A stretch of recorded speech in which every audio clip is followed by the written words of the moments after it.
Yaidi, notre champion des champions, parce qu'il y a Zapenza, champion des champions, et Dingwe Motonangenge, Yaidi pour les intimes, Azali Bongo malade, Nazana et Awa Nambeto hôpital, Binomo Bozomona, vraiment, Azali malade, Azana besoin, ya yo nanga, pour na lisungi na ye, pour que santé na ye, ils ont vraiment, ils ont normal, parce que tous na bosenga, Yaidi, a continué koza Azala Nabiso.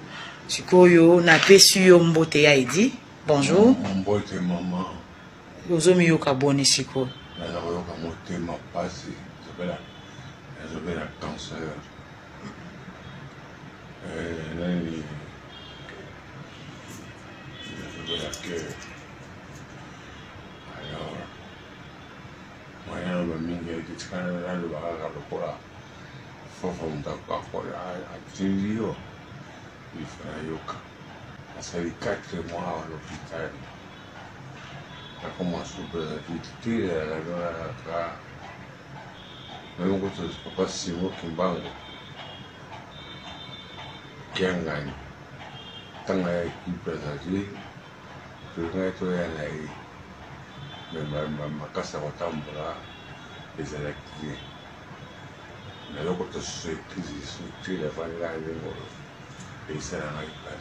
ozosenga nini basalela yo nini na bato bakolinga kosunga yo bato no kosunga na la vie balo ngana la gamme na Kinshasa kami ngandi ya poto même pas pour faire traitement la passe 4 mois ça va mal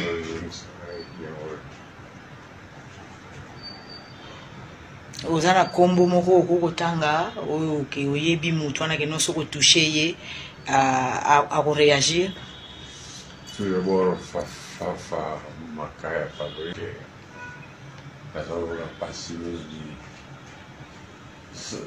fa como ngai kaya mais la ko ko sana bino de ozana mi tema ngai on fixe ça Kochikanga iti Edgar Kochikanga iti pardon kusala moyo magana bikiri ya poto ngana ngopanda tapa mwasa Fabrice kwa magana hôpital na sata 1 mois 2 mois sibana hiyo hozonga awasani papa mtamagana ya poto asate ya fali présence à sous où ça n'a été sur ma musicien domingo on y a d'autres bon à nous gailler la sécurité mboka mais la sogra en ayo bogaray merci munganga pekisi alobebele j'espère que bozo yoka bozo mona azaliawa azali na yemokote azana maman mutazo veiller sur Yaidi, mais en tout cas lisungi soke monani bosunga notre champion de champions parce que Yaidi abundi pona mboka na lolenge moko ya kosaka.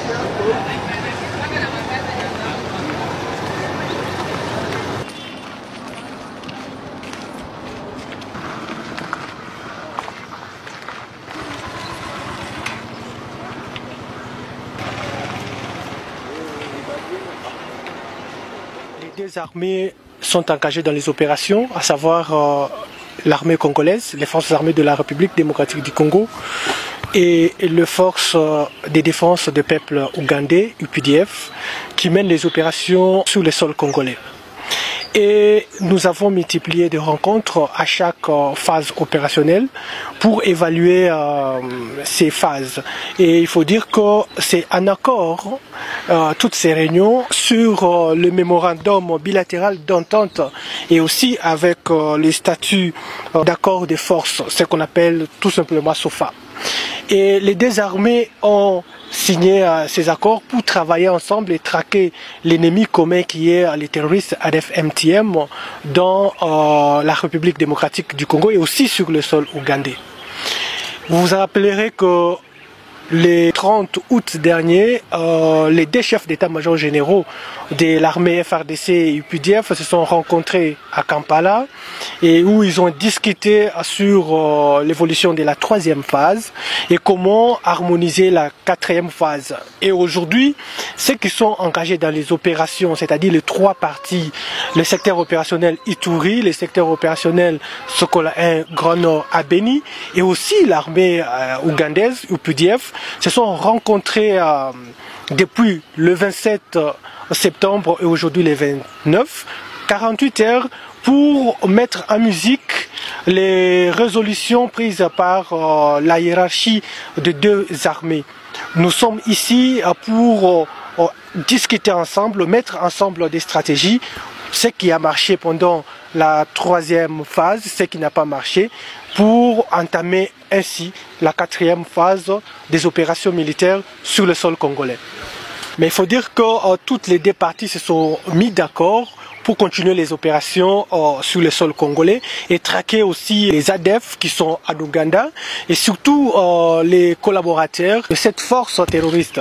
Donc ils sont mis d'accord et nous pensons que les opérations vont continuer avec l'appui de nos deux peuples sur la bénédiction bien sûr des deux présidents, à savoir Antoine Félix Tshisekedi Tshilombo et Yoweri Kaguta Museveni de l'Ouganda.